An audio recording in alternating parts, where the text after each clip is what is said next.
बाल बच्चा मार दे कुल जवान हम तो साथ रहे थे, हम तो बोले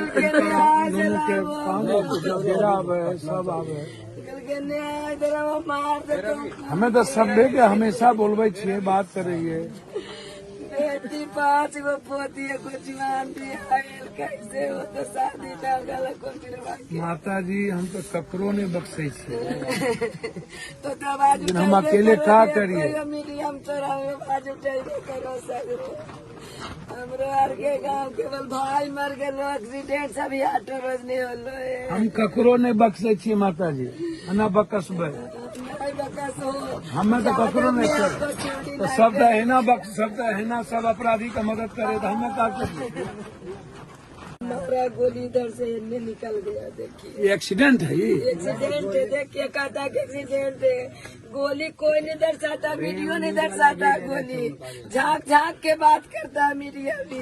देखिए गोली है कि नहीं, झांक झांक के बात करता है। इधर से मारा है, देखिए आप खोल कर नहीं दे, उधर से नहीं चक्का पर चक्का। चक्का ही देखिए न सर, गोड़ तोड़ दिया। देखिए देखिए थरवा चढ़ाया, गोड़वा टूट गया। देखिए घसेट घसेट के मारा। देखिए न कलटिए न, देखिए इसको करिए सर ऑफिसर से सरियाएगा तो बाहुबली बन के सबको खा रहा है।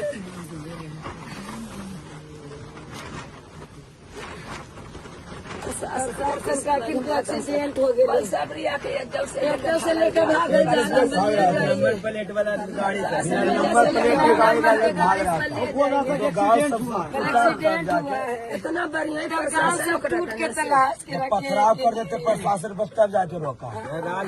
यहाँ से बल पर लेके चल जाएगा, भागल जहलखिन के वाला एक्सीडेंट से किया है। ठीक है, हमारे जाने रहेगा कि रतिया का कहाँ लेगा, भलाई करेगा भागल जाएगा। कल हम देखे छे, बात कर लिए हम आईजी औरत से, कल पोस्टमार्टम में देखिए कि कैसे होते। हम कोशिश करबे कि ऊपर से नीचे जितना लीडर है सब बोले। ऐसे ही लोगों को चारों तरफ से आप आतंकी अभिप्राय सबको गोपालगंज से लेकर के बक्सर से लेकर आरा से लेकर सब जगह चारों तरफ आप ऐसे ही लोगों को टिकट देंगे। और हर घटना में इन्हीं आतंक का नाम क्यों आता है भाई? क्या कोई मैं आप चले जाइए, यदि विपक्ष के कैंडिडेट सूरजभान है, उसके साथ कोई भूमिहार समाज के लोग हैं, तब भी मारे जाते हैं, तब भी उसके घर पर गोली फायरिंग होती है। कोई एक ही जाति की बात है। अब यादव को टारगेटेड एक बार थोड़े यहाँ पर किया गया, महतो को, भिंड को या भानु को एक बार थोड़े टारगेटेड किया गया। तो लगातार हमला हो ही रहा है। बारसलीगंज में हुआ, यहाँ हुआ, गया में हुआ, हमला तो चारों तरफ से हो रहा है। इसको कौन सा राज आप कहिएगा? आप बताइए ना। जंगल राज 19 साल 20 साल पहलू का बात आप करते हैं।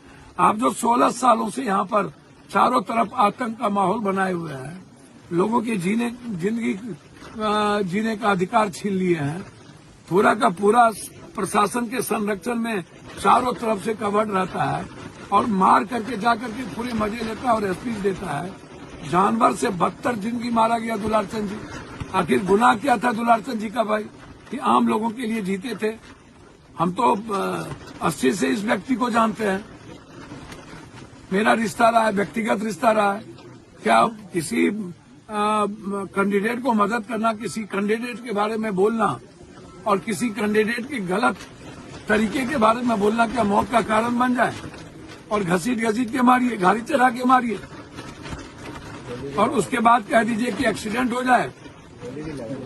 उसके बाद पैर में गोली मारा गया, गाड़ी पर गाड़ी चढ़ा दी गई। इतना बड़ा आतंक, हर घटना में एक ही आतंक का नाम क्यों आता है भाई? जितनी घटना घटे एक ही नाम, और उल्टे प्रशासन जाकर के विपक्ष के कैंडिडेट, जो विपक्ष के लोग हैं, जो समाज में काम करता है, उसको फंसाओ, उसको भगाओ। हमें तो डर है कि आगे कई घटना न घटे, बाढ़ के कैंडिडेट लल्लू जी न मारे जाएं, सूरजभान जी को न मार दिया जाए। ये क्या होगा कहना मुश्किल है। हालात अच्छे नहीं हैं। चुनाव आयोग से भी आप अपेक्षा नहीं कर सकते हैं। दिल्ली से, भागलपुर से लेके पटना तक सुपर सीएम का चलता है। उनको जिनका फोन जाएगा, हम तो पूरा का पूरा चाहेंगे सारे पदाधिकारी का निकाला जाए कॉल डिटेल, कब कब किसका किसका फोन आता है, हम सारे कॉल डिटेल जाना, जरूरत पड़ेगा तो हाई कोर्ट जाएंगे कि आप कॉल डिटेल निकालिए और उस कॉल डिटेल की जांच करिए कि सुबह से शाम किसका किसका फोन आता है। सर्विलांस पर लीजिए, सारे अपराधियों को संरक्षण, हर केस को डाइवर्ट करना, मेडिकल टीम गठित कीजिए, इनका पोस्टमार्टम करिए, अविलंब 48 घंटे के अंदर पोस्टमार्टम रिपोर्ट आप सार्वजनिक करिए और जिनका नाम इस घटना में दिया गया है उसकी गिरफ्तारी अविलंब हो और हाईकोर्ट के मॉनिटरिंग में इसकी जांच हो, एसपीडी ट्रायल हो और अविलंब एसपीडी ट्रायल करके उसकी सजा हो। पहले ही इन्हें होती। पिंटू हत्याकांड के बाद हमारे लोगों ने ही पैसे लेके कंप्रोमाइज कर लिया। यह लगातार उनके पाप और कुकर्म को के बारे में बोल रहे और तो कुछ भी दोष नहीं है इनका।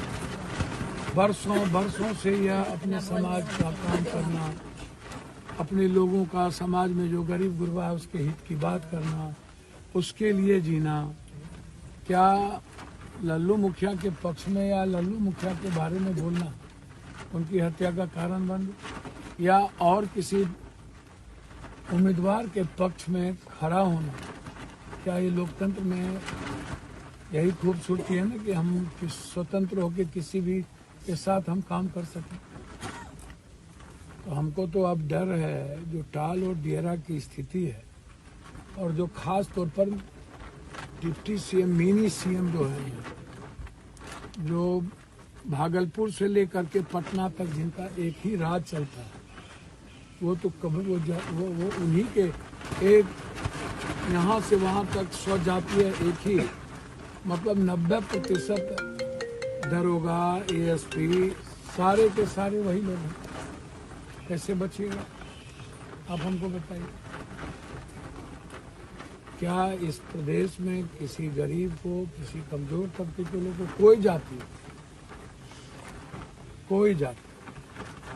सूरज भान जी के साथ यदि वही स्वजातीय खड़ा है तो उसको आप मरवा दीजिए। इनके साथ यदि कोई धानुक समाज के लोग हैं तो उसको मरवा दीजिए।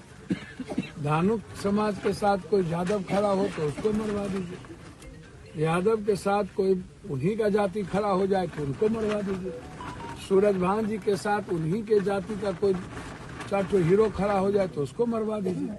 मतलब आप इतना नासूर बन चुके हैं, इतना बड़ा आप आतंकराज हैं कि आप मरवाने के बाद और स्वतंत्र होकर कहते हैं कि हमारे पर हमला किया।